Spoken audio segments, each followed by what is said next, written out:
I've made it! I'm on the paradise island of Koh Lanta, and I actually get to stay here at this luxurious beachside resort.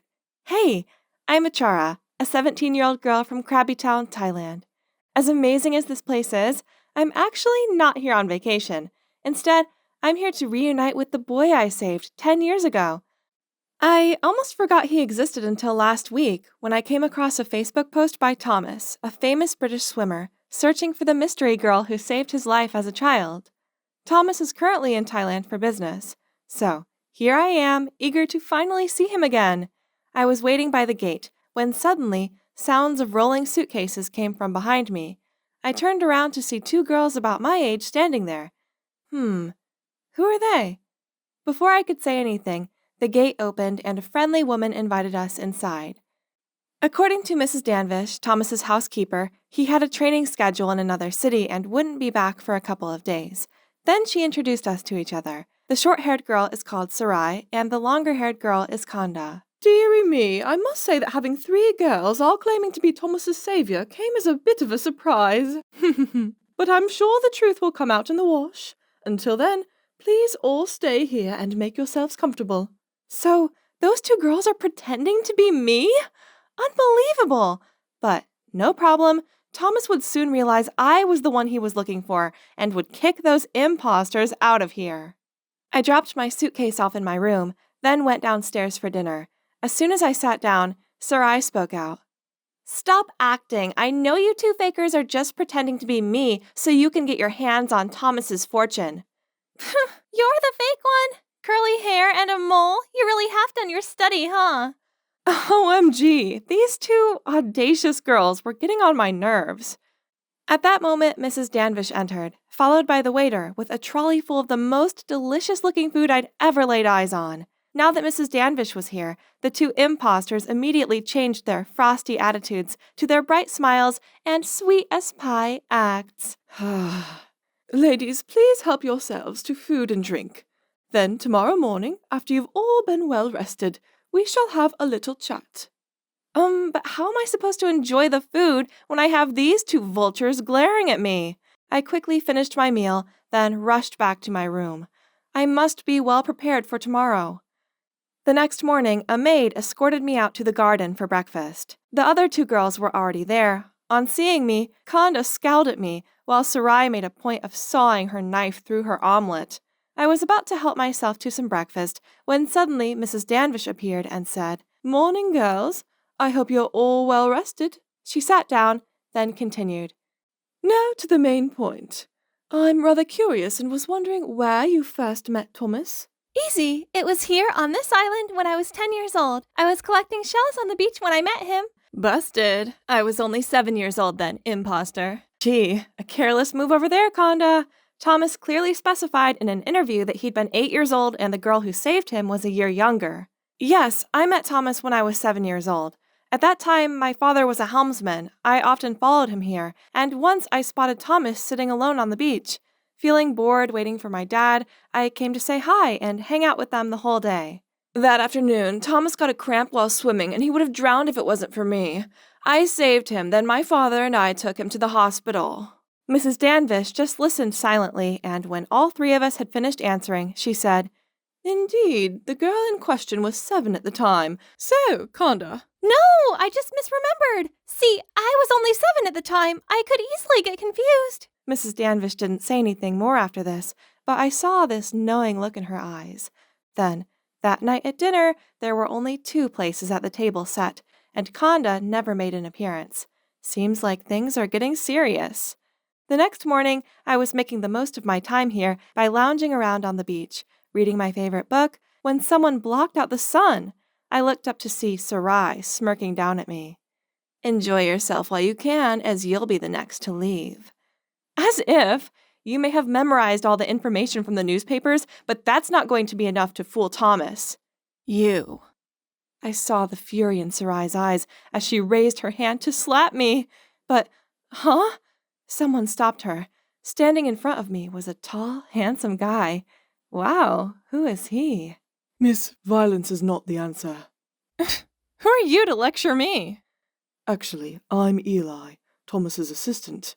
Sarai tutted under her breath, and then strutted off. Are you okay? I'm fine. I just don't know how someone has the nerve to lie like that.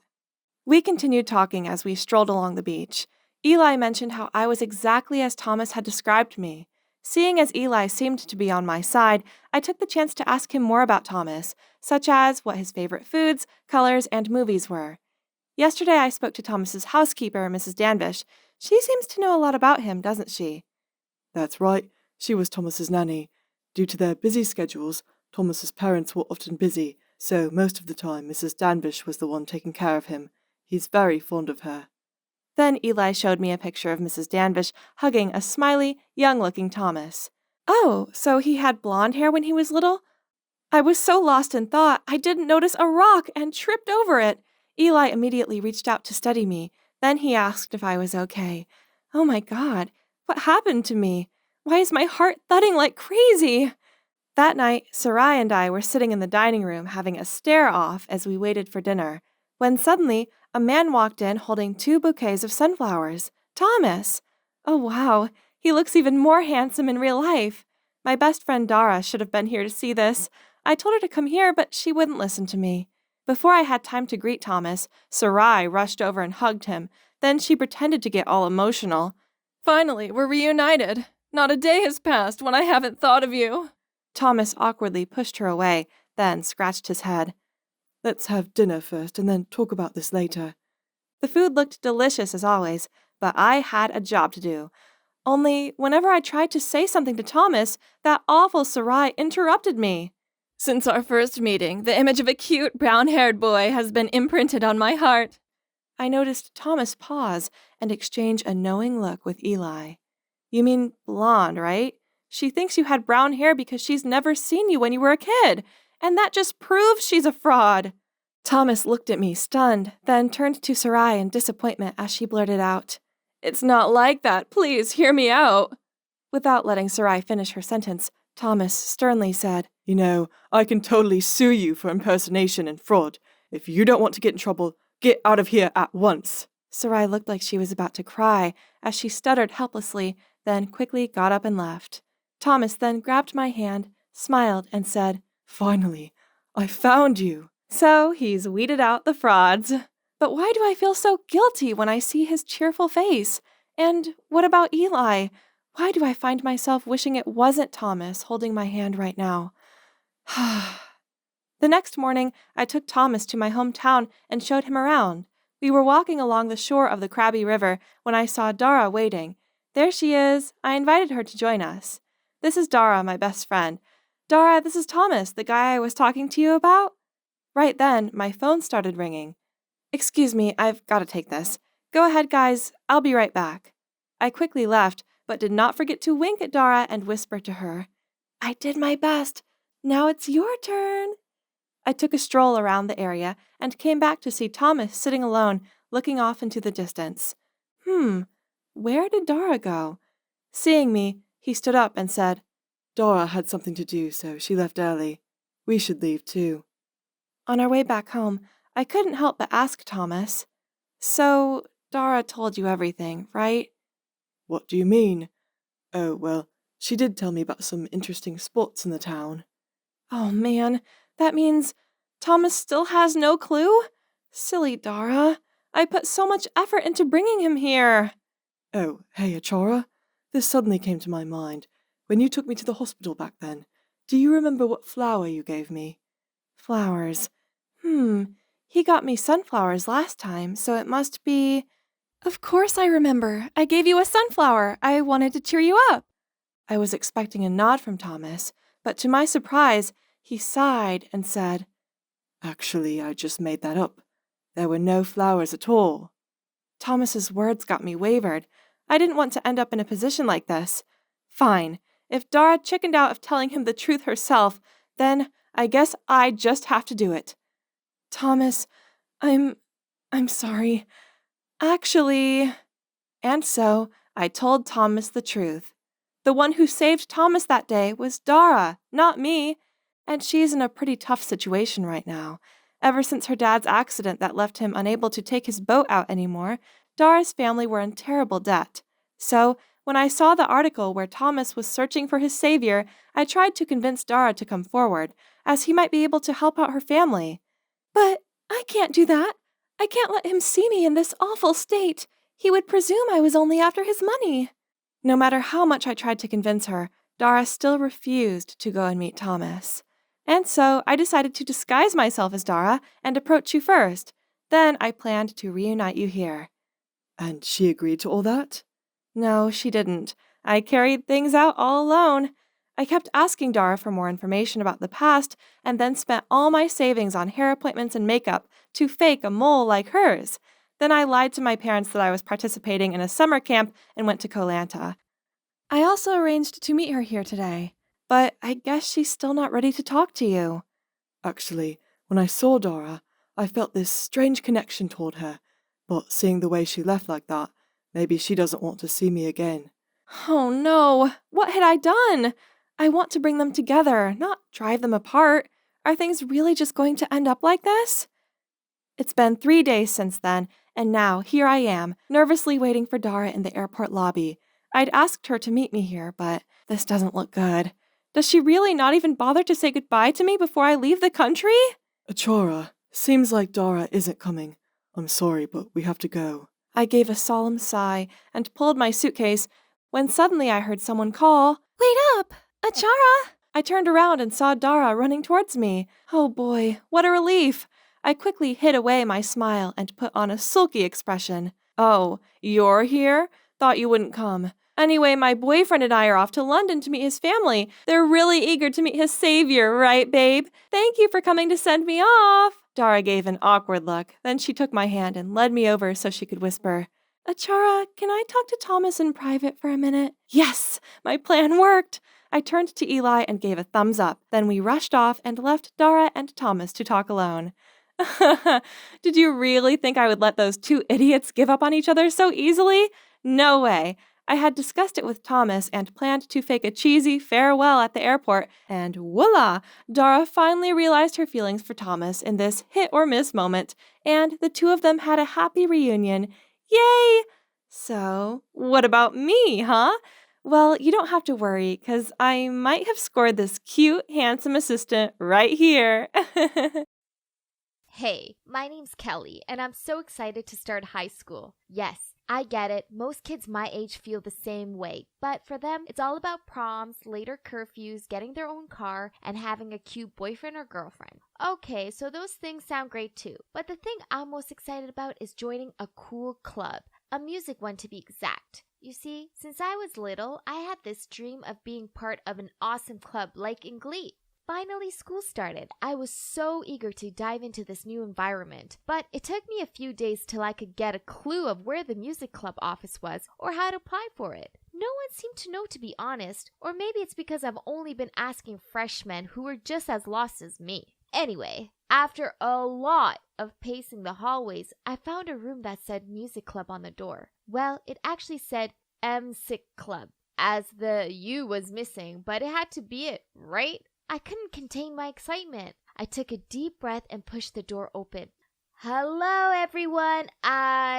What was this? I took one quick scan around the room, as there's not much to look at anyway. There was a rusty guitar in the corner, a dusty drum set, and some rackety old chairs. 3 girls were sitting separately. One girl greeted me shyly, so I went and sat next to her. She said, Hi, I'm Daisy. I play guitar and sometimes the bass. I love ballads, you know. Then this one girl who was painting her nails interrupted her. Ballads are the worst. She rolled her eyes. But luckily for you guys, I sing a mean pop tune. Daisy turned to me and whispered, That's Mia, and I'm not really sure if she can really sing though. The only other girl in the room had her headphones in and was dancing weirdly.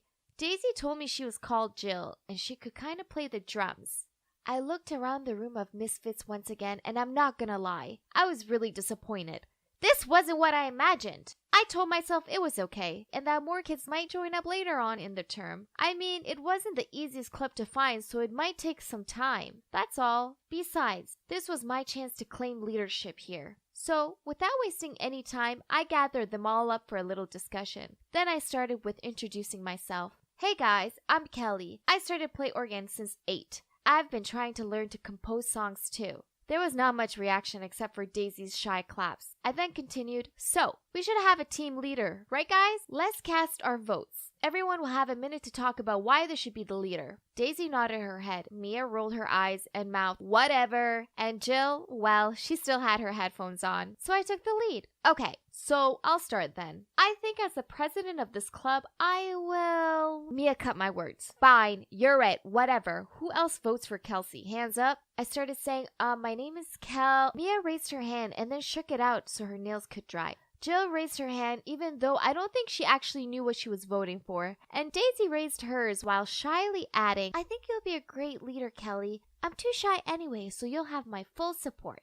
Well, okay, that was easy, so I'm a club president now. That will look so good on my portfolio. Now, I will bring back this club from oblivion. We will revive it. I'll have my own high school musical. I was actually excited. As soon as I got home, I went through my song list and picked out some good ones. Then I texted the girls to bring their instruments in the following day. But then at practice, all my dreams came crashing down. Daisy was right. Mia's singing voice was terrible. But she couldn't play an instrument, so I had to let her take center stage, which she loved, as she clearly liked the spotlight.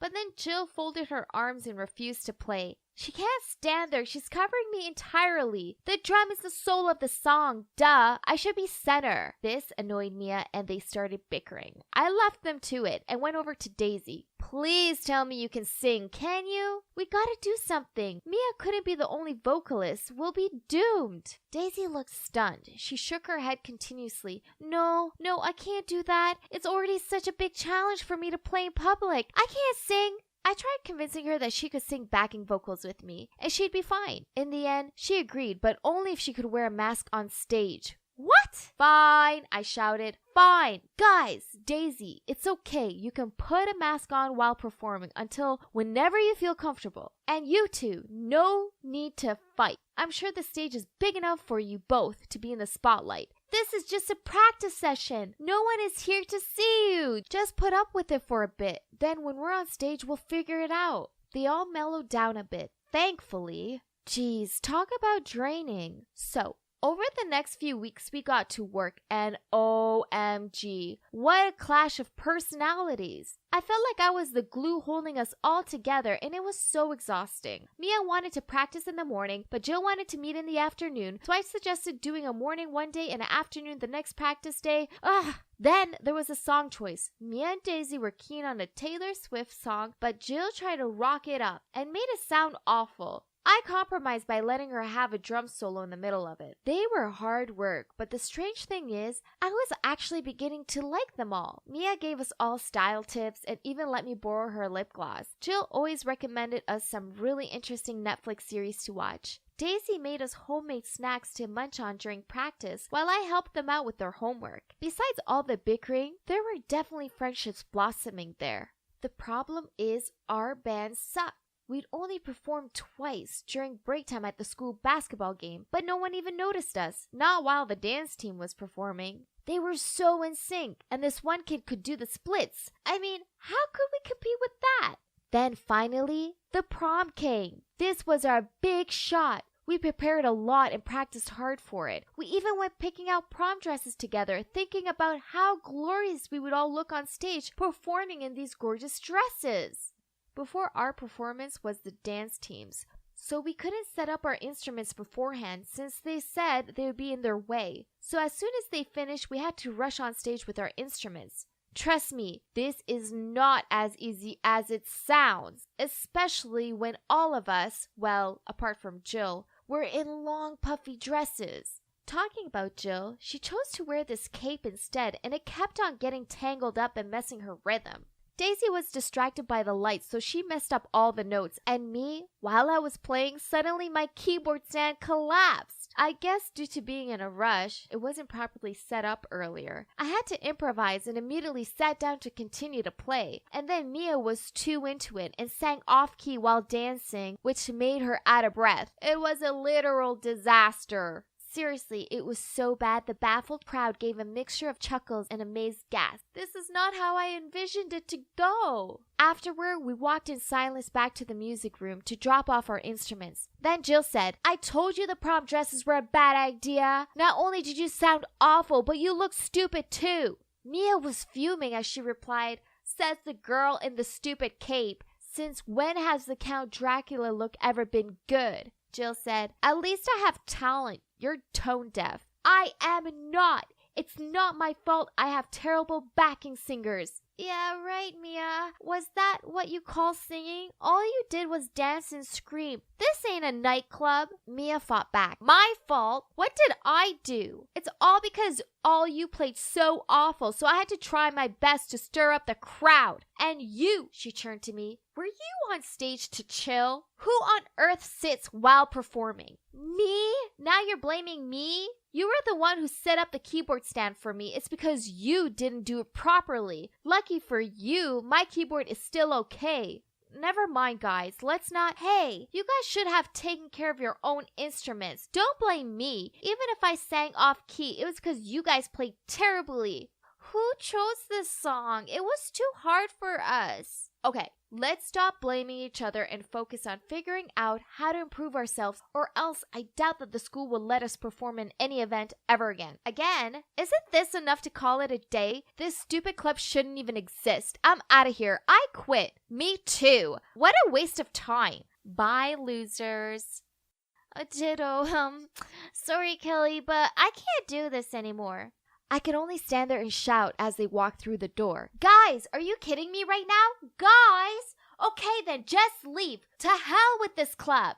My Glee Club dreams were over. Yet I just stayed there wondering what I was meant to do now. This was the worst day ever. But it was okay. I joined another club. Maybe the dance club. I mean, I couldn't dance all that well, but I could learn, couldn't I? The Monday after, we all went to the club room to grab our stuff. The four of us didn't say a word to each other. It was super frosty. Then out of nowhere, this guy stepped in. Well, not just any guy. Cole Henderson, the hottest boy in freshman year.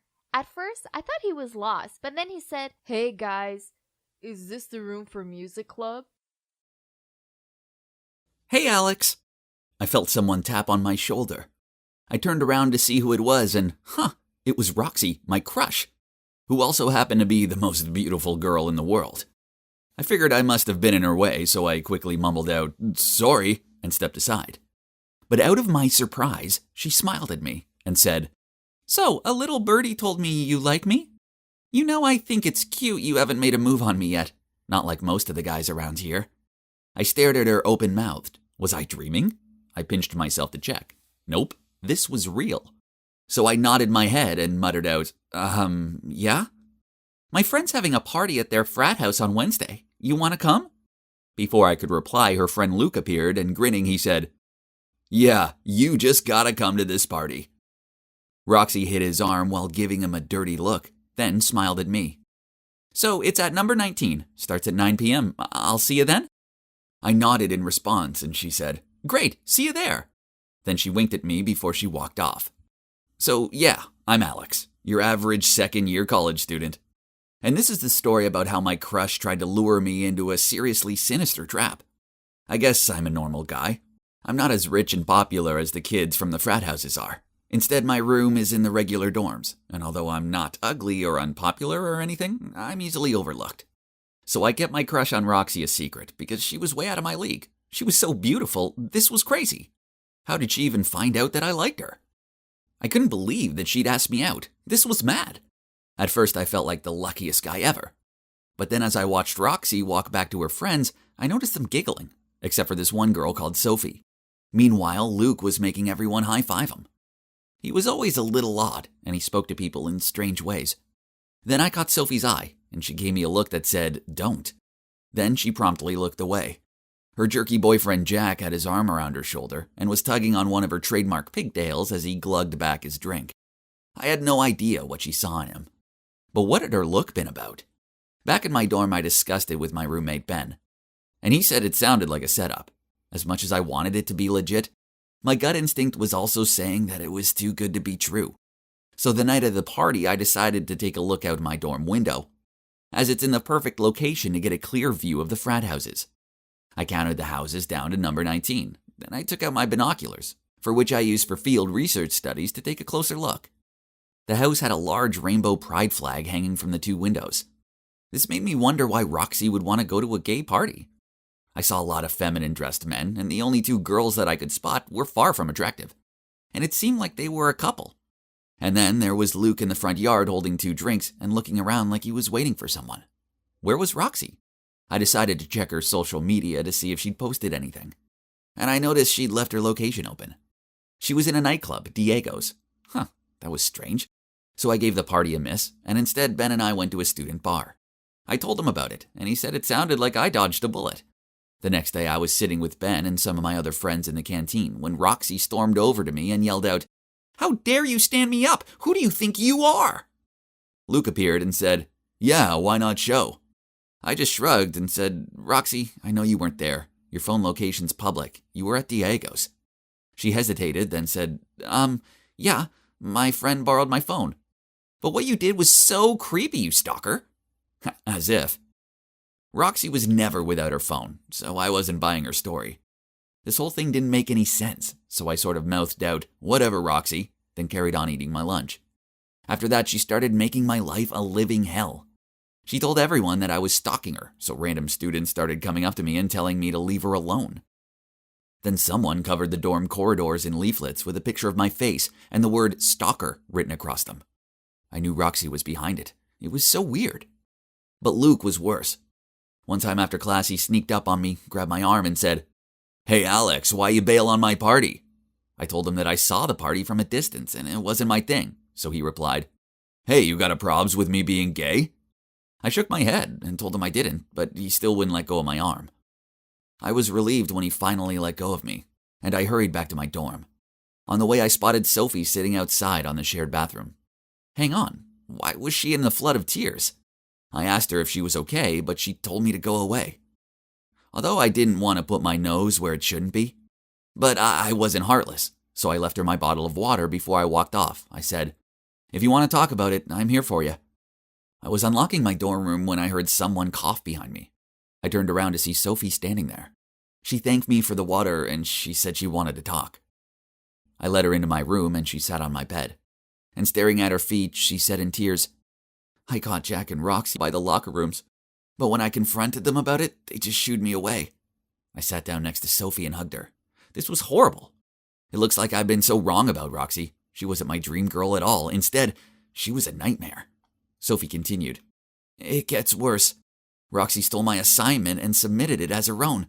It's due tomorrow and I don't have the time to write a new one." She started crying again. I passed her a tissue and said, "We'll sort this out. There's no way she's getting away with it. That's horrible." So I told her to send an email to the college dean and to her course tutor explaining what happened. She'd attached the original assignment and all the notes she'd written about it. They both got back to us within minutes and said that they would look into this. Sophie looked so delighted, but then suddenly her smile dropped, and she fiddled with one of her pigtails as she said, "Alex, there's something I need to tell you. Please don't hate me." Then she told me how the party Roxy had invited me to had been a trap. Roxy found out I had a crush on her, and she was embarrassed that an average guy like me dared to have feelings toward her. And she was adamant she needed to teach me a lesson. So that's when Luke said he would help, as he wanted to add me to his collection, so they hatched a plan. Roxy invited me to the party, and Luke was waiting for me with a spiked drink. Apparently, this was Roxy's way of silencing me, and making sure I didn't look at her in the same way ever again. Whoa, this was so dark. I shivered at the thought of what could have been. It was terrifying. Sophie also told me that she begged Roxy not to do this, but she got her friends to hold her down. Then she told her that if she intervened, they'd make her suffer. I comforted Sophie and told her that it wasn't her fault. I knew I couldn't just stay quiet on this, as they could do this to some poor other guy who dared to have a crush on her. So with Sophie's help, we wrote a letter to the dean and to the college security about what had happened. This wasn't going to be taken lying down. Sophie was terrified that Roxy and her friends would come after her, so I invited her back to my hometown for the weekend to get away from everyone and let things cool down. When we arrived back at college, news spread that Roxy had been expelled for stealing another student's work. As for Luke, the cops raided his frat house and found loads of banned substances hidden in there. It was so serious that it went to court, and they ended up in jail. As for Jack, he tried to guilt-trip Sophie as to why she should get Roxy expelled for dumb reasons, but she stopped talking to him anyway. I often think back to the night of the party and what could have been. My life would have been ruined, and what for? All because I dared to have a crush on a beautiful girl. I say good riddance. Some good has come out of this whole mess. Sophie and I grew closer and started dating. Now we've both graduated, and that's not all. We have 2 amazing kids together. I love my beautiful family with all my heart, and I just want to protect them from all the bad in this world. So in short, I don't think that just because you're beautiful, rich, and popular, that you get away with doing whatever you please. Regardless of age, sex, looks, and so on, everyone deserves to be treated with respect and compassion.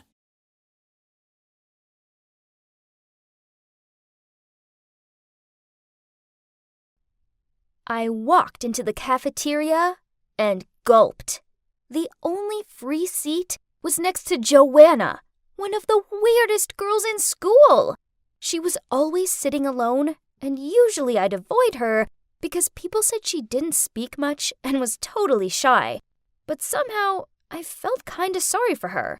I mean, how bad could it be? Well, famous last words. It was bad. I sat down with a smile, but she just glared at me and grunted, "Go on then. Throw me your worst insult." I was confused and said, "Oh, no, I just wanted to sit here and say hi. Are you okay?"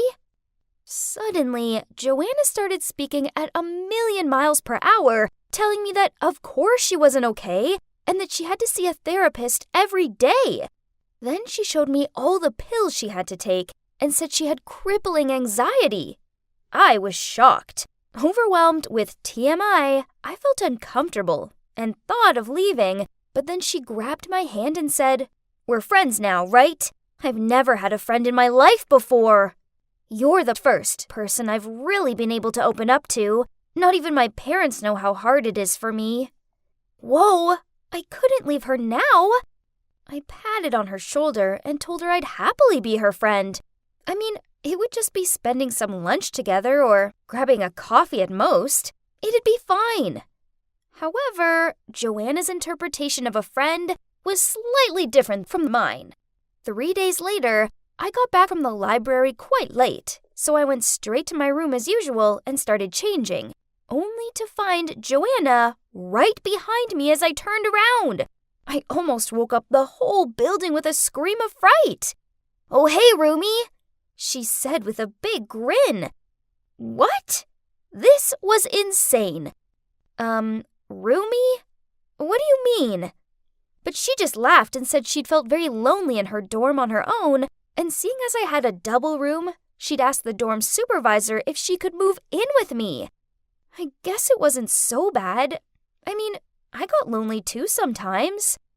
So that night, we stayed up super late chatting. And to be honest, it was actually nice to have a roomie. We became quite close, and a few nights later, we were having a movie night. Joanna turned to me and said, "Carrie, there's something I need to tell you." Oh no, surely there wasn't any more disturbing things left. How did this girl cope? But then she started blushing and said, "I have a crush on someone. His name is Mitch." Oh gosh, I knew exactly who she was talking about. "Joanna, he's bad news. He's a total womanizer. You're way too good for him." At least, that's what I said, but what I meant was that he was only into popular girls. He'd never go for a girl like Joanna. Joanna didn't take it well. "You're jealous, aren't you? I bet you have a crush on him too." "Well, I confessed, so he's mine." "Huh, you're welcome to him. I never fancy someone like Mitch. I'm not that kind of girl." Joanna then said she'd prove to me that she could win him over. I felt annoyed at her and just went back to watching the movie. For a second there, it felt like my life had way more drama than ever before, and I started regretting ever sitting at her table that day. Little did I know, it was just the beginning. A week later, I was hit in the face by a huge surprise. Joanna and Mitch started dating. I was lying there listening to music when I heard voices outside the door. I opened it, and there was Mitch walking off. He turned back to blow Joanna a kiss, and then you should have seen the smug expression on her face. "Told ya," she said, laughing. Wow, cocky. But okay, I was happy for her. She was a woman of her word. But I was worried she'd get hurt. I didn't have time to tell her this, though, because pretty soon she was with him 24/7. He even came over to our dorm, and I was sick of listening to them kissing. They were disgustingly lovey-dovey all the time, and it quickly became exhausting. On Valentine's Day, he sent 100 balloons to our dorm, and I couldn't even get through the door. Could he be any more over the top? It wasn't even that romantic. But Joanna was smitten. It was painful to watch. But not as painful as seeing Mitch walking along the street holding some other girl's hand. I froze. This couldn't be. I quickly texted Joanna asking her how things were going between her and Mitch. She replied immediately saying, "All good, why?" So I told her what I'd seen, but I got no reply. I rushed back to her dorm and asked her why she was ignoring me and if she was okay. But she just started shouting at me, saying I was trying to ruin her relationship because I was jealous. Clearly, she didn't believe me. I told her I was telling the truth, but she just got up and left, slamming the door behind her. Things got really awkward after that. She ignored me in the dorm, ignored me in class, and wouldn't reply to any of my texts. And she still brought Mitch back to our room and kissed him in front of me. Eventually, I couldn't take it anymore and asked her to move out. But I didn't expect what would happen next. Joanna lost it. She started shouting, "What's your problem? For the first time in my life, I'm happy and someone loves me.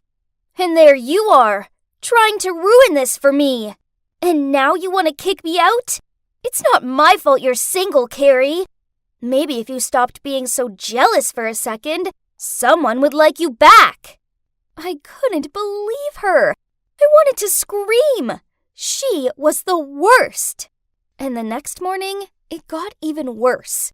I was sitting with some friends before class started when suddenly Joanna walked in and burst into tears. People ran over to her and asked if she was okay, and that's when my blood ran cold. She started saying how I'd been bad-mouthing her boyfriend, and now I wanted to kick her out of our dorm. And then I heard my voice. I looked over, and she had her phone out and was playing a recording of our argument. Of course, she'd edited it to make me sound like the bad guy.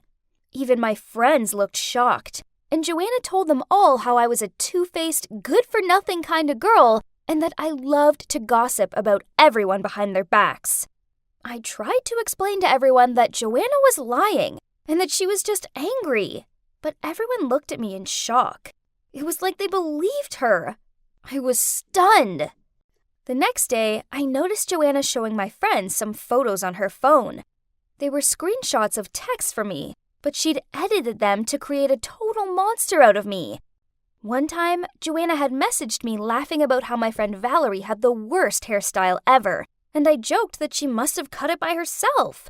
And there was the message where Joanna talked about how Mitch said his ex, Anna, who was also our class president, must have been flirting with the economics teacher to get good grades. And I said, "Has Anna sunk that low? Not only having an affair with a married man, but basically committing academic fraud?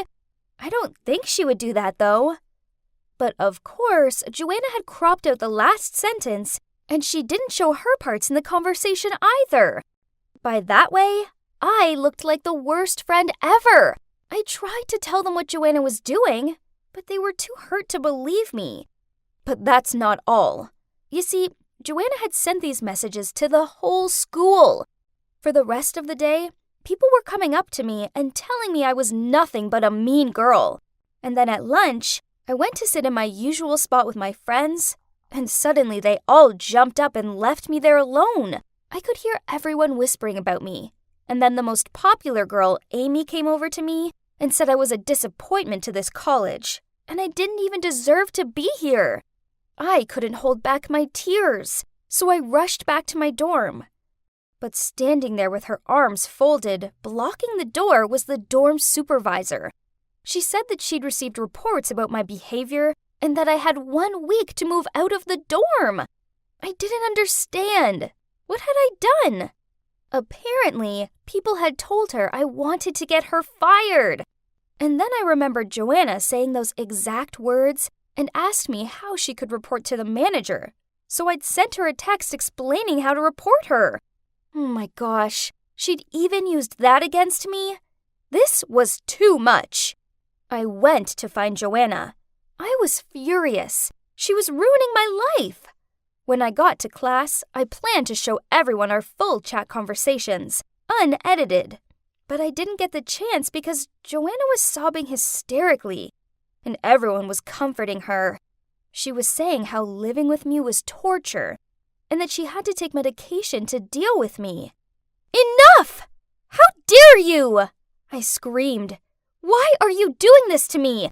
What did I ever do to you?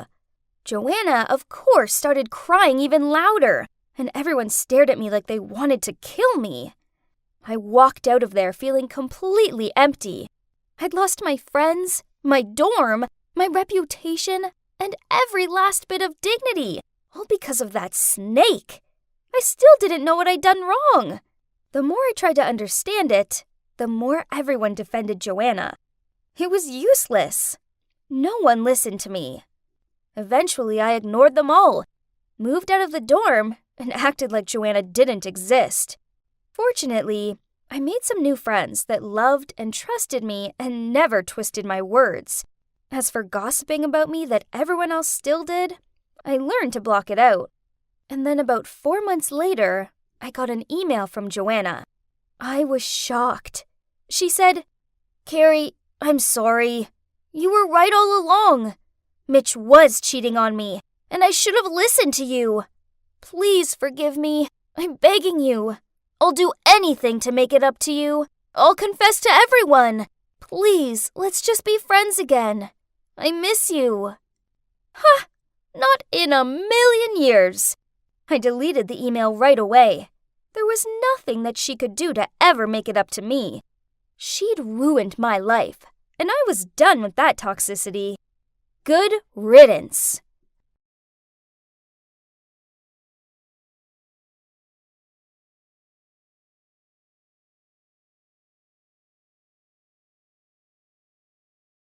I was casually walking along the hallway, just minding my own business, when I felt a cold breeze rush through the hallway. I turned my head to see, and oh, it was Natasha. Ooh.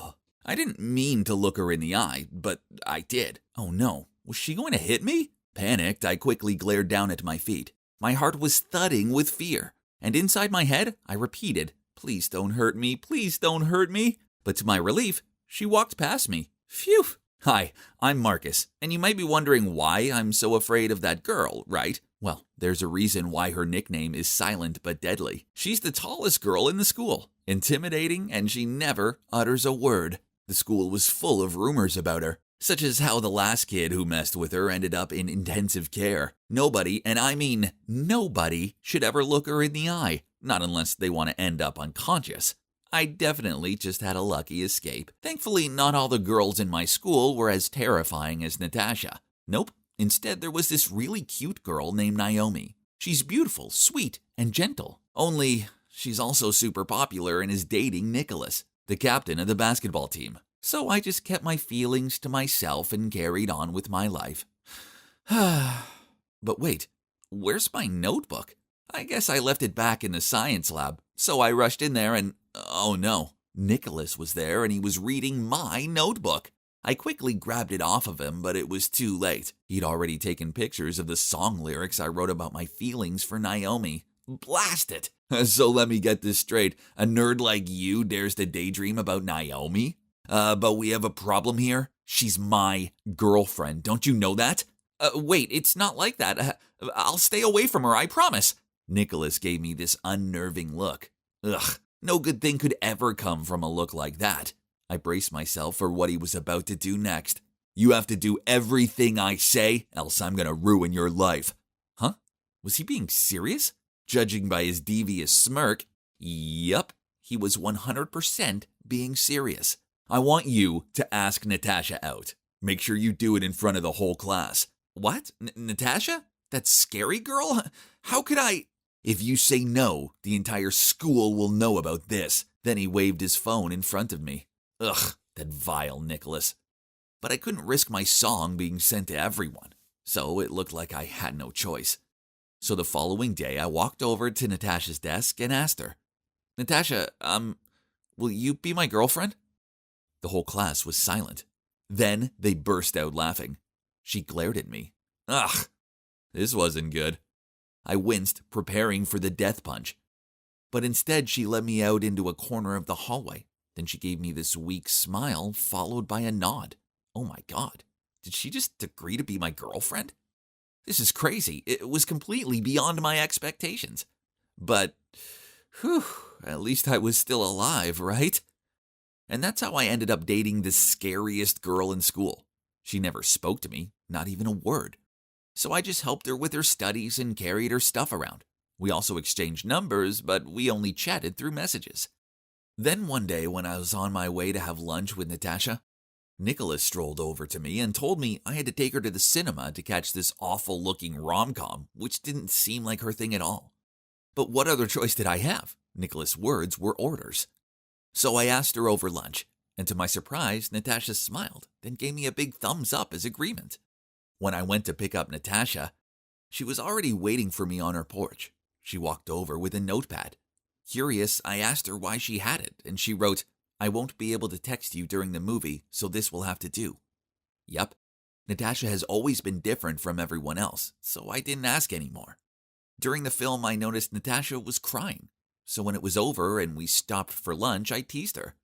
I saw you crying during the movie. She slammed her notepad on the table after she wrote, I was not crying. I just laughed and took her home. Maybe she wasn't as scary as the rumors made her out to be. To be honest, she was also quite cute. The more time I spent with Natasha, the more I started to warm to her. There was something I liked about her, even though we had only communicated through sticky notes. I was desperate to hear her voice, so I hatched a plan. When we were in the library on a study date, I picked up an old book and blew the dust in her face. She almost sneezed. But before she did, she placed her hand over her mouth and raced into the girls' bathroom. Then she returned wearing a mask. After that, I tried to make her laugh. I quickly took 2 pencils from the table and stuffed them into my nose, and started making ugly faces.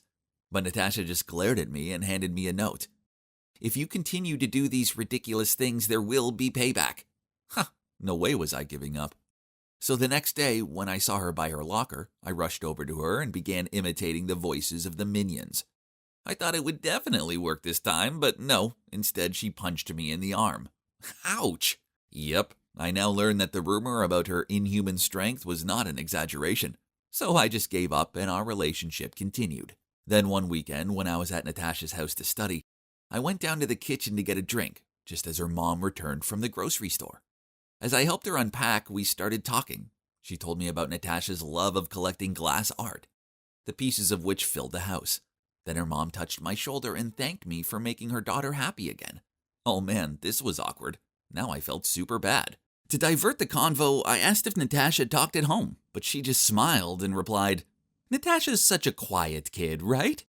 Then she told me how it's because Natasha's always been taller than the other kids, but she has a squeaky voice. This led to lots of teasing, and once she got so upset, she pushed a boy over and accidentally caused him to have a nosebleed. Since then, people started to shun her, so she withdrew from herself and stayed silent. Hearing this made me feel so guilty. What I was doing was wrong, and Natasha didn't deserve this. Then her mom said something that truly shocked me. In middle school, this one girl named Naomi was horrible to all. The mean comments got so bad she refused to go into school for weeks at a time. Huh? Naomi? The same Naomi I know? No way! Confused, I told Natasha's mom I needed to leave and left her looking bewildered as I ran out of there. My mind was a mess. I had a crush on a mean girl. And I'm just as bad, if not worse, after what I did to Natasha. Then my phone rang with a text from Natasha. It said, "Sorry if my mom said something she shouldn't have. You okay?" I texted back, "We need to talk tomorrow, please." So we decided to meet at her house the next day. Alone in her living room, I told her everything, including my notebook, liking Naomi and how Nicholas was blackmailing me. "Natasha, please, you have to believe me. I'm sorry I did this to you." I saw the hurt look in her eyes. Then she threw a note at me and ran to her room. The note told me to get out, but before I did, I stood on the other side of her door. "I don't expect you to forgive me, but I couldn't continue our relationship on a lie. Look, I like you, and I don't want to deceive you anymore." After that, I left, and I also texted Nicholas that I didn't care if he told everyone. I'm done being his puppet. The next day, I expected school to be intolerable, but to my surprise, nothing happened. Instead, I saw that Natasha was trying to sort out her locker. A crowd had gathered around her, and Naomi was taunting her. "How does it feel to know that even your boyfriend likes me more? He doesn't like you." Natasha carried on sorting out her books, but I could see that she was fighting back tears. Furious, I pushed past them all and told Naomi to stop. She just jokingly said, "You know, if you wanted to date me, you could have just asked. You didn't have to spend so many months suffering with this giant scarecrow. You're right, I did like you back when I thought you were a nice person. But now I know the true you. You're a coward who only feels good when it's at the expense of someone's misery. And I can see why you target Natasha the most, because she has two things you'll never have, a true kind heart and a loving spirit." After that, I pulled Natasha away and told her how sorry I am. But she didn't even glance at me and just walked off. A few days later, after PE class, I was about to go to the locker room when a classmate, Dante, came up to me. "Marcus, help me carry the PE equipment into the storage room, please. I have a stomachache." He hugged his stomach, then hurriedly ran away. Without thinking much, I packed up the equipment and carried it into the storage room.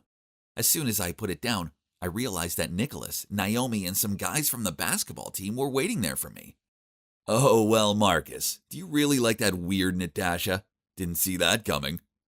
Then the whole group burst into laughter. "You have no right to say that to her. Take a look at yourself."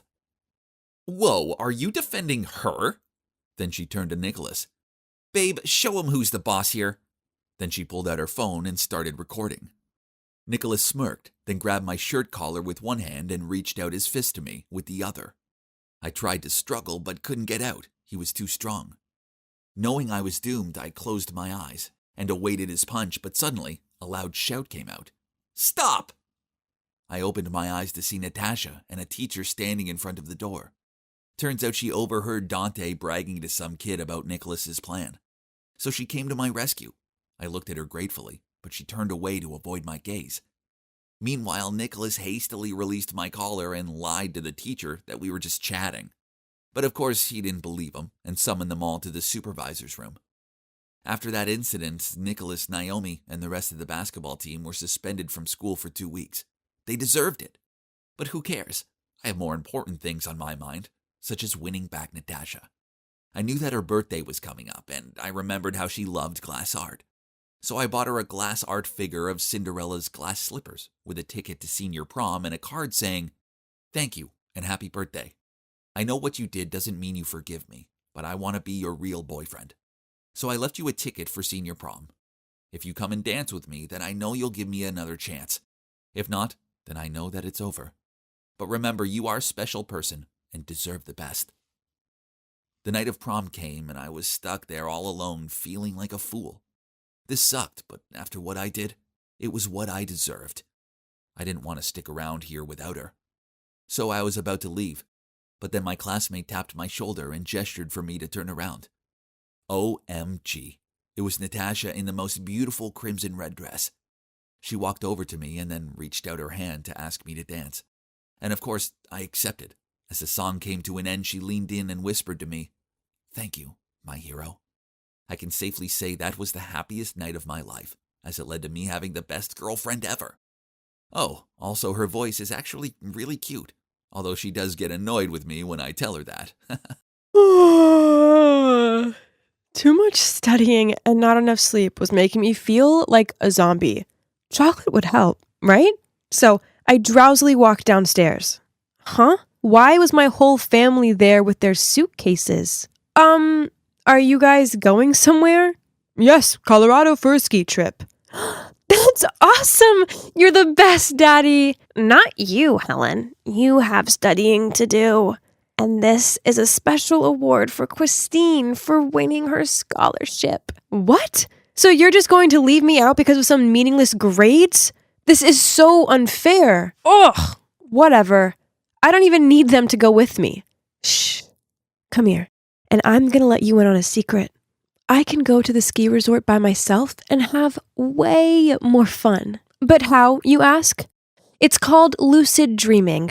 I first heard about it through the biggest buzz movie, Inception, and realized that I've had experienced the same things before. Since then, I've become an expert at this.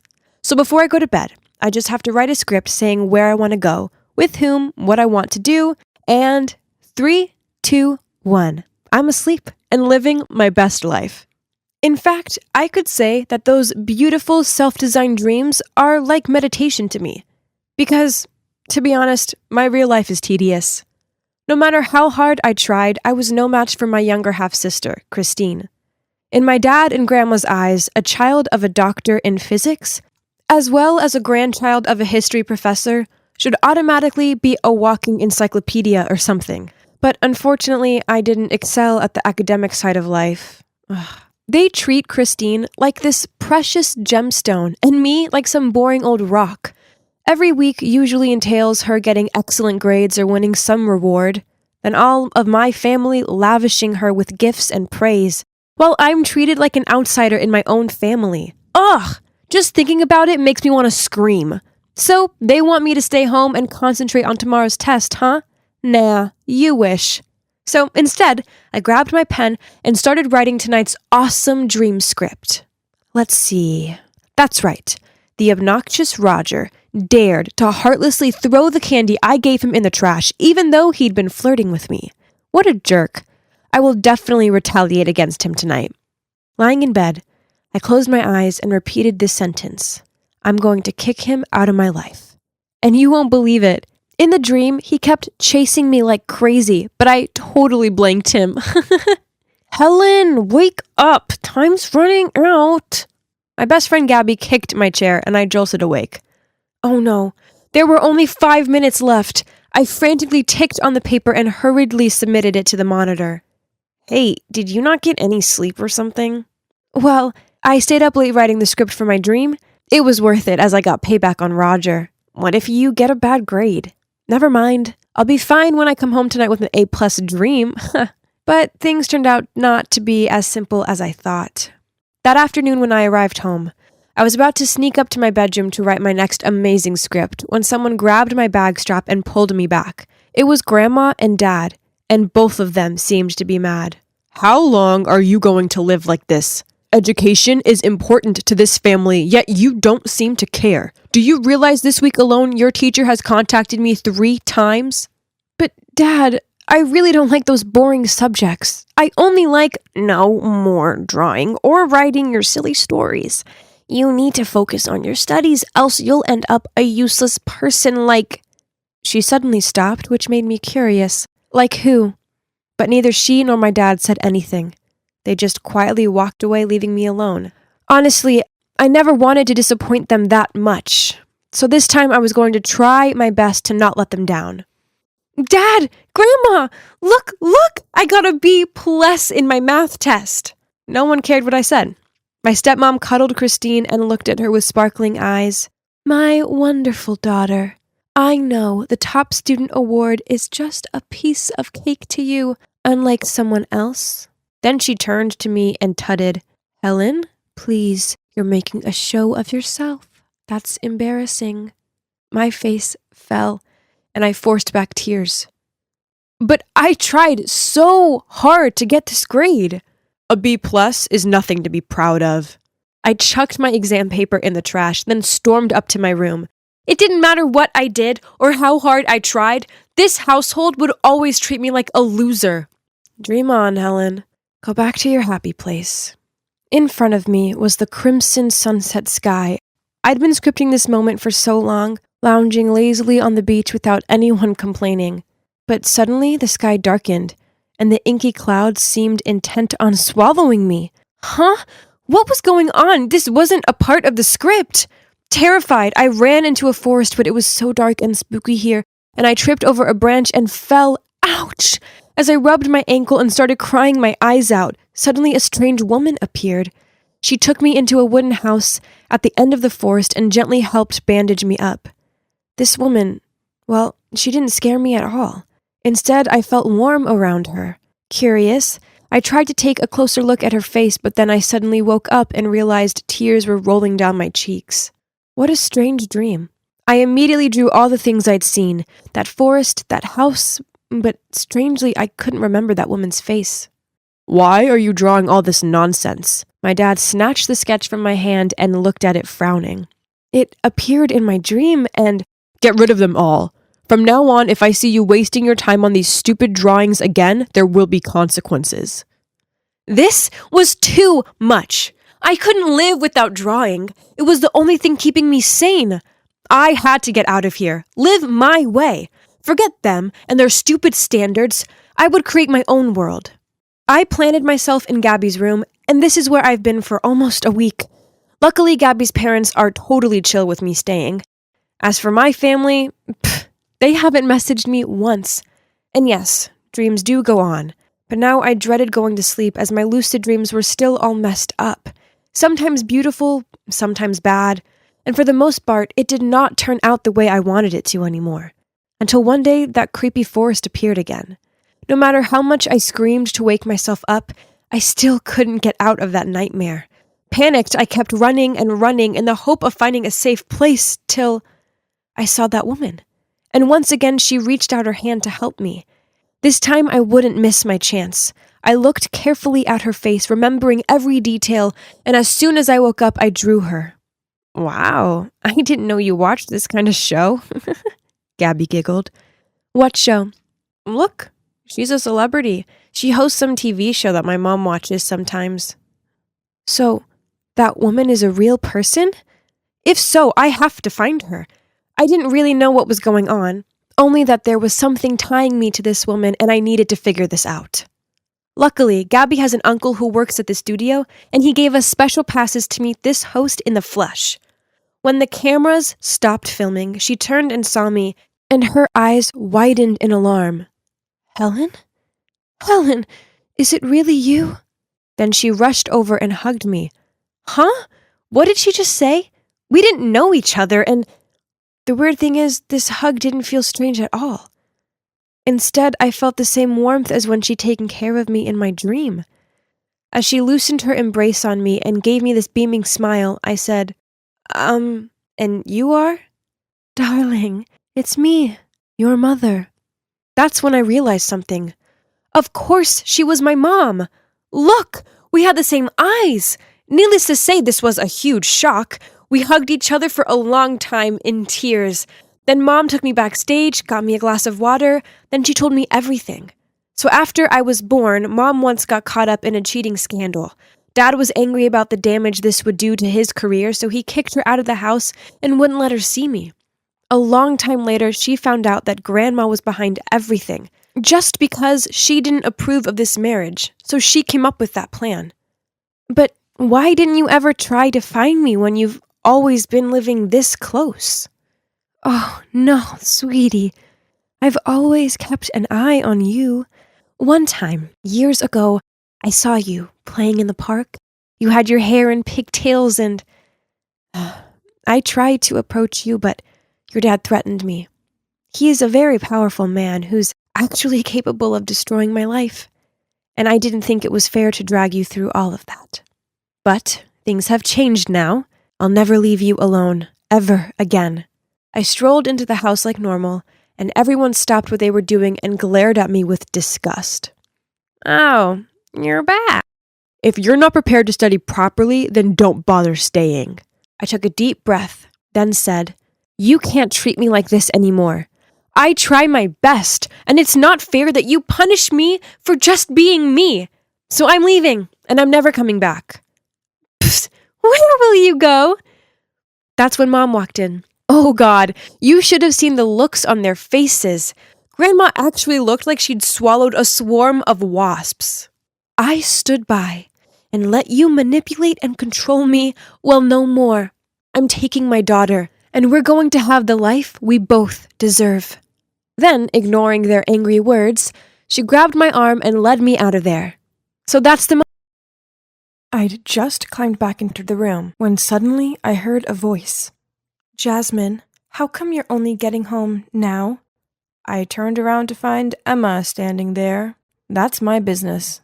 Don't come home late like this again, okay? You'll be grounded if your dad finds out. I shrugged and closed my door without saying anything. Yep, that's Emma, my stepmom. She doesn't actually care. She just pretends to. If it wasn't for her telling my dad to forbid me from singing, then I wouldn't have to sneak out to go practice like this. Different day, same story. Yet again, I've had to lie about going to my singing practice. Honestly, I can't wait to be an adult so I can do whatever I want. Dad, I'm going over to Mix to study, I said as I headed for the door. Suddenly, Emma pulled me back and handed me a bottle. Huh? Licorice tea? Drink this after practicing. It helps keep your voice clear. Then she winked at me. Huh? So she knew I'd lied about where I was going, yet still she'd helped me? Maybe, just maybe, I've been misunderstanding her this whole time? Later that night, Emma suggested we should go for a picnic on the weekend, and for once, I excitedly agreed. But when the weekend rolled around, there was this hectic snowstorm. Emma kept looking out at the snow with disappointment written across her face. That's when the idea hit me. How about we have an indoor picnic? Yes, that's right. That's a great idea. And so we set up the tent right in our living room, and we were having the best time when suddenly the doorbell rang. I got up to answer it, and standing there covered in snow was a woman. She suddenly ran at me and said, "Oh my gosh, Jasmine, you've grown up so fast.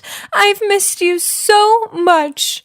Before I could understand what was going on, Dad shouted, "Megan, I can't believe you have the nerve to show up here like this. I know you won't accept my apology, but you don't understand. I had to see her. I've missed her every single day." Oh my God. So, that woman was my mother?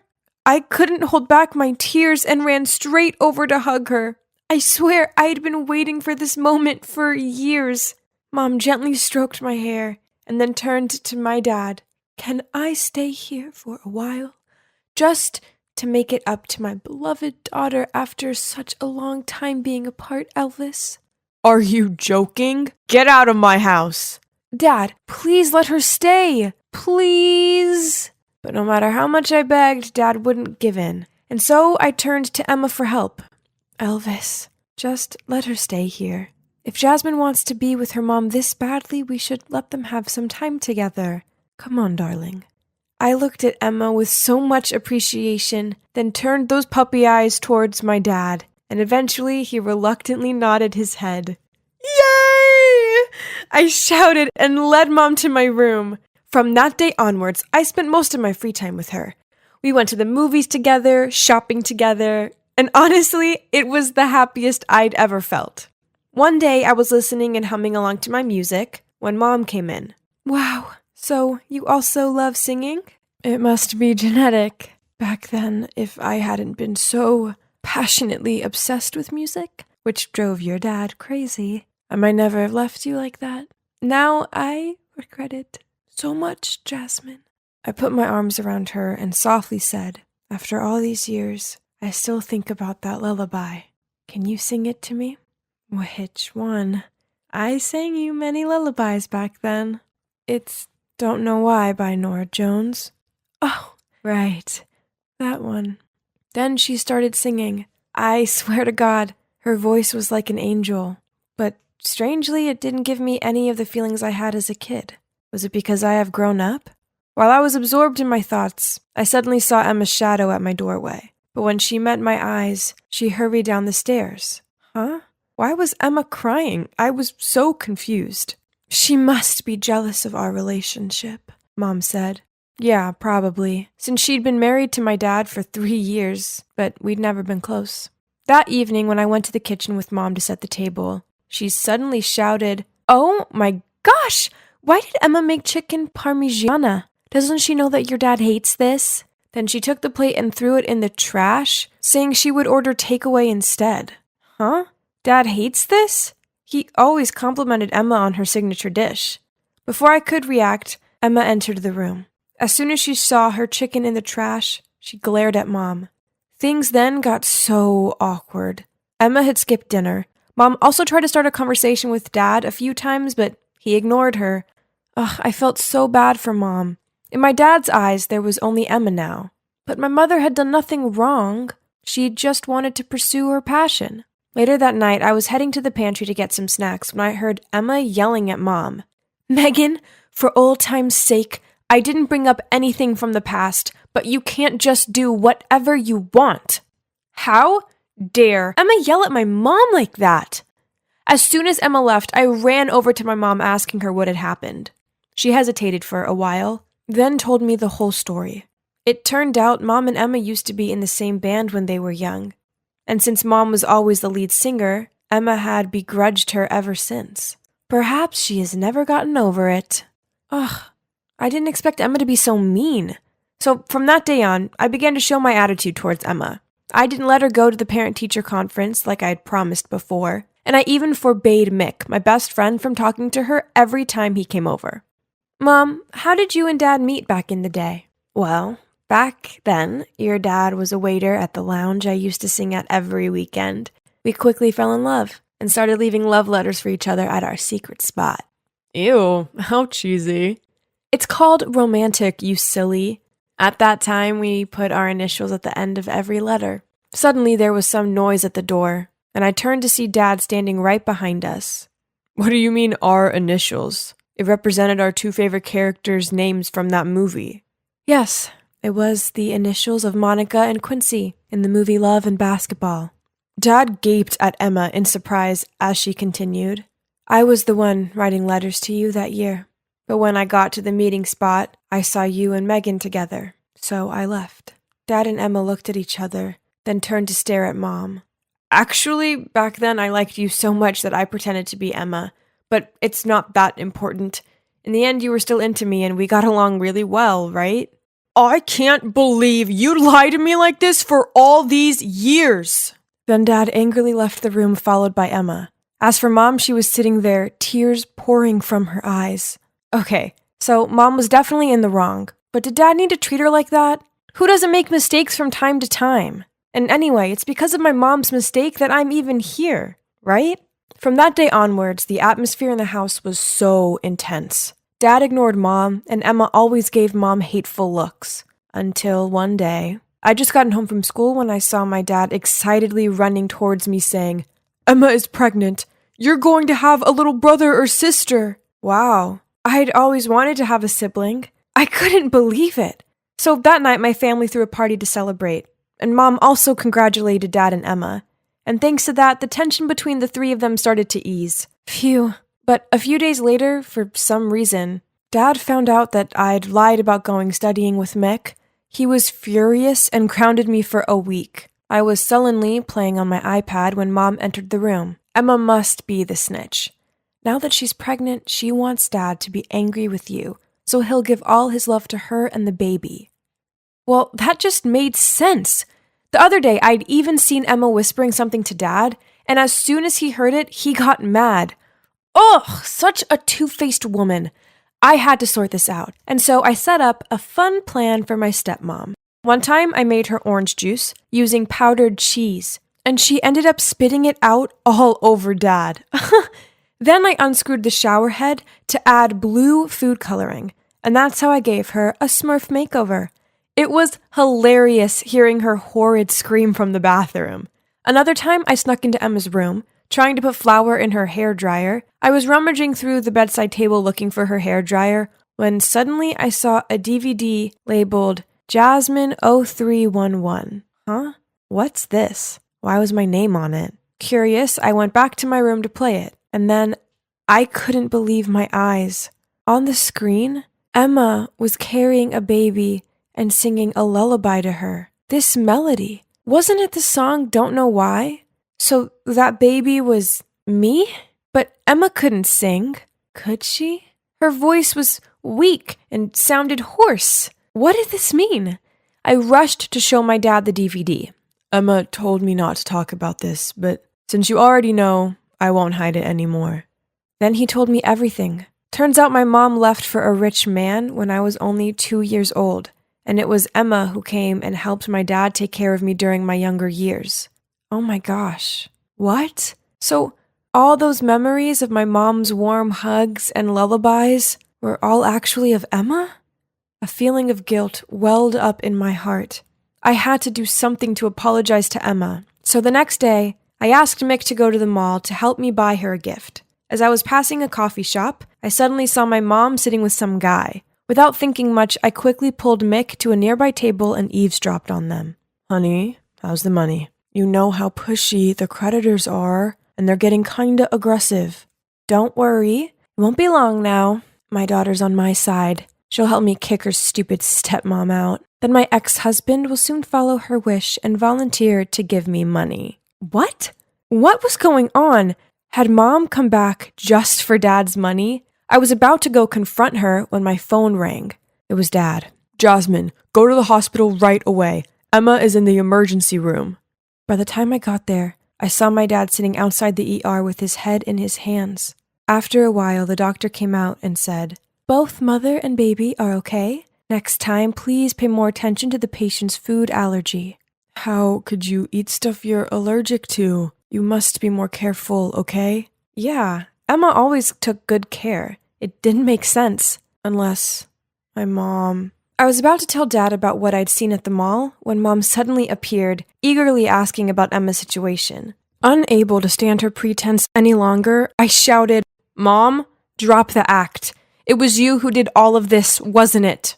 Jasmine, what nonsense are you uttering? Furious, I immediately told them the whole story I've heard. Megan, I could forgive you for the old letter story and for trying to sabotage my voice, but the fact that you wanted to harm my baby is unforgivable. It turns out the stuff from the past that she mentioned before was that my mom harmed her to destroy her voice. So that's why Dad didn't let me sing, for fear that it would cause Emma pain. Suddenly, Mom burst out laughing. I don't need your pity. You were so lucky to have such a beautiful voice and a wonderful man by your side. And even now, you're still trying to take the life that should have been mine. Megan, give it up already. You need to stop this. Mom was about to say something, but I interrupted her. Mom, please just go.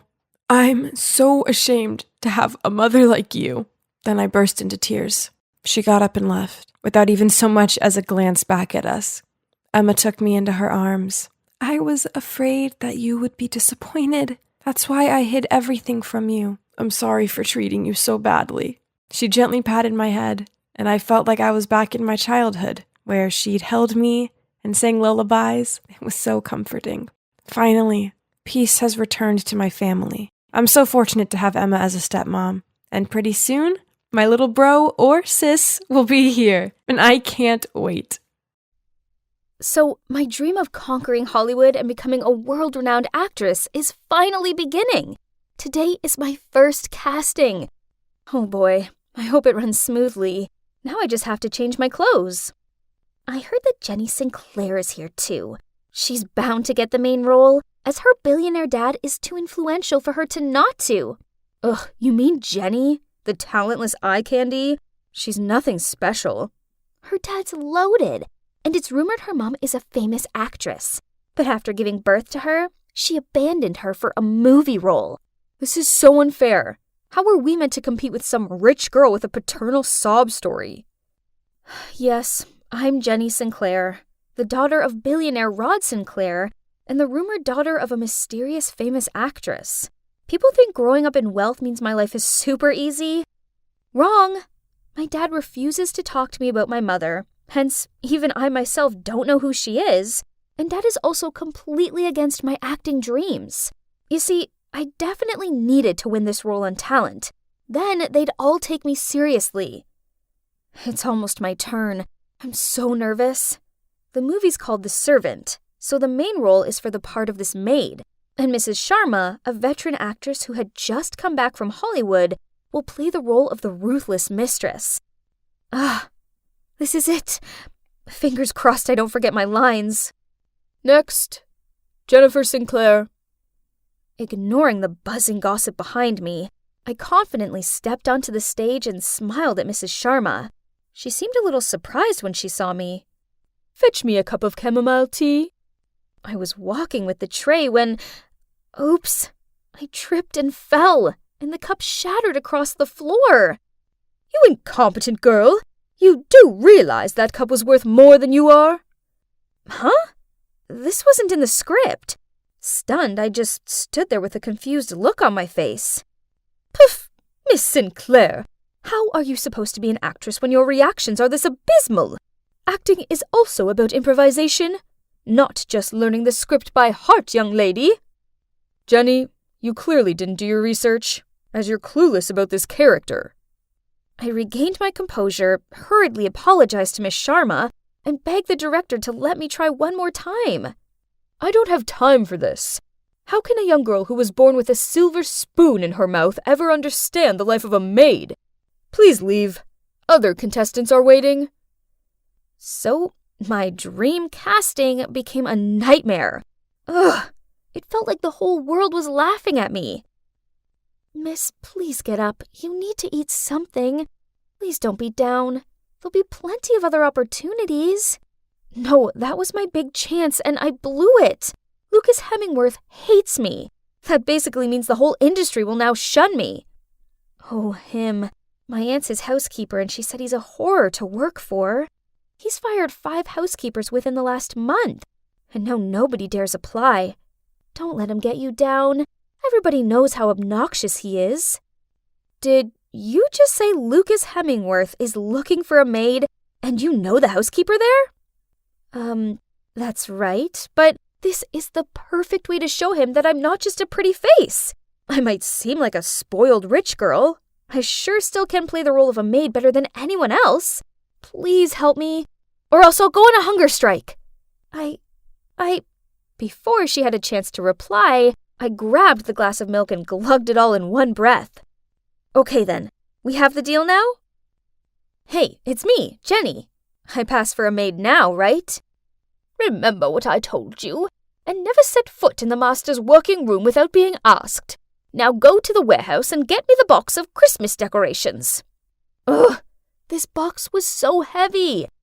Suddenly I bumped into something, and as I fell, all of the Christmas decorations scattered across the floor. Huh? What was beneath me? Oh no, I was lying on top of someone. Oh my God, it was Lucas. I quickly got off him and apologized, but he just tutted at me, then walked off. I was feeling dumbfounded as I picked up the decorations when this girl approached me. You're the new maid, huh? Don't think that being pretty means you can seduce my dad to become a famous actress or something. Here's a piece of advice. Don't even dream about it. From now on, this maid serves me and only me. What a bummer. It was only my first day and I'd already got on the wrong side of Lily, the director's daughter. She already had a reputation in the modeling world for her extremely unpleasant personality. And indeed, from that day on, whenever she was home, she spent every second of her time tormenting me. Once, Lily asked me to bring her a cup of hot tea, but as soon as I put the tea tray down, she immediately changed her mind. She wanted her tea to be cool instead, so I had to stand fanning the cup for half an hour. Then on another occasion, she ordered me to stand by the pool in the midday heat holding a tray of fruit. Then after each lap, she made me feed her a piece. It's not surprising I ended up with heat stroke and fell into the pool, which must have been extremely funny to Lily. Ugh. Well, she who laughs today may weep tomorrow.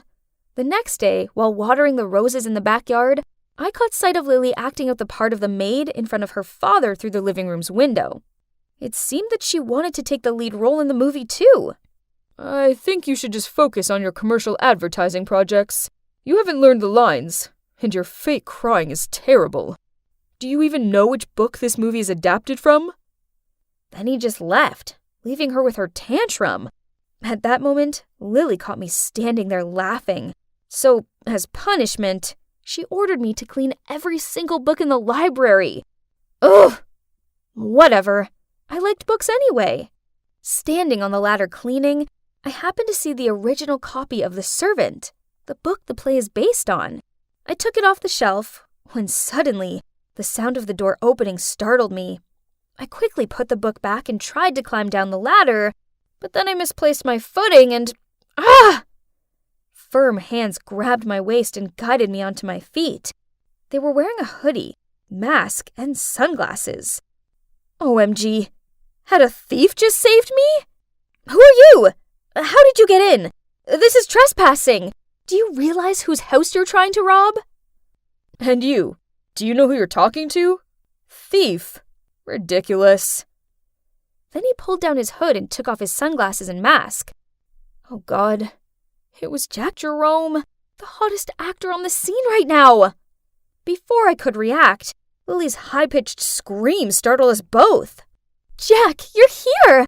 It's so exciting that you're staying with us for the next few months. I'm such a huge fan. To Lily's dismay, Jack ignored her, then coldly walked out of the room. So, turns out Jack's been cast as the male lead in The Servant, and to avoid adding to his already scandalous past and thus affecting the movie, Lucas insisted he stay here during filming. Anyway, even though I didn't like Jack at all, at least him being around meant Lily was too busy clinging onto him to pester me. These days, I often take advantage of the late-night cleaning time to study the original book. The last audition is coming up, and I have to understand my character better than anyone else. I was cleaning the kitchen while reading when suddenly I heard footsteps. Who could it be at this time? So, you like this book? It's confusing though, right? Are you suggesting a mere maid like me isn't smart enough to understand it? I have no idea why you're cast as the warm, kind-natured, sincere part of Alfred. You're clearly the opposite of him. It's called acting, sweetheart. So are you saying an actor must be exactly like their character in real life? Then shouldn't you be more cautious, since I just played a murdering lunatic in my last movie? He's really unpleasant. Arguing with someone as arrogant as him was pointless. I'd just taken a few steps when I slipped over, but Jack reached out and grabbed my shirt tail, which helped save me from falling flat on the ground, but caused my shirt to tear. I blushed in embarrassment and tried to fix it. Here, have this, he said, as he quickly took off his jacket and placed it around my shoulders. At that moment, out of nowhere, Lily appeared. On seeing her, Jack hurriedly left the kitchen. She stormed over to me and yanked his shirt off me. What now? Changing your target already? But let me remind you, you're just some dumb maid. Jack's mine? Oh, poor Lily. You delusional girl. I'm not interested in Jack, but it doesn't take more than a glance to tell he's not remotely interested in her. Because of yesterday's incident, Lily made me wake up at 4 a.m. to bake probably all kinds of cakes that exist on Earth. I'd just finished decorating the last batch when she rushed into the kitchen, snatched the apron and gloves off me, then put them on. I didn't have time to understand what was happening when Jack walked in and she quickly held the plate out to him. Have a bite! I got up early to make it for you. What a fake! Jack was about to pop a piece of cake into his mouth when I realized it was almond. He's allergic to them. Stop! That cake has almonds in it. Here, have this one. He took the cake, then winked at me before he walked off. Yeah, his personality sucks, but oh boy, how to resist that strong jawline and those beautiful deep eyes? Naturally, Lily was furious, so she forced me to make tea. But no matter how much she knocked on Jack's door, he wouldn't open it for her. So she angrily threw the tea tray on the ground and yelled for me to clean it up. Oh my, it was such a mess. The carpet was tea-stained and there were bits of chipped china everywhere. I started picking up the pieces when... Ouch! I cut my hand. Jack immediately opened the door. Then on seeing my bleeding hand, he quickly led me into his room and helped me bandage the cut. I didn't know he had this warm side to him. How surprising. This weekend, the director's having a small gathering for the film cast and crew, so my time was taken up with the preparation for this. Now I was confident to say that I had fully understood what it's like to be a servant. There's no housework that I hadn't tried. I also accidentally lied to the housekeeper that I used to be a bartender, so she assigned the cocktail making to me. I was trying to get my head around the recipe of a cosmopolitan when Jack walked in. Pretty good, but perhaps it needs a little more cranberry juice. You want them merry, not passing out. I know all the guests coming, so I can give you hints on what cocktails to serve them.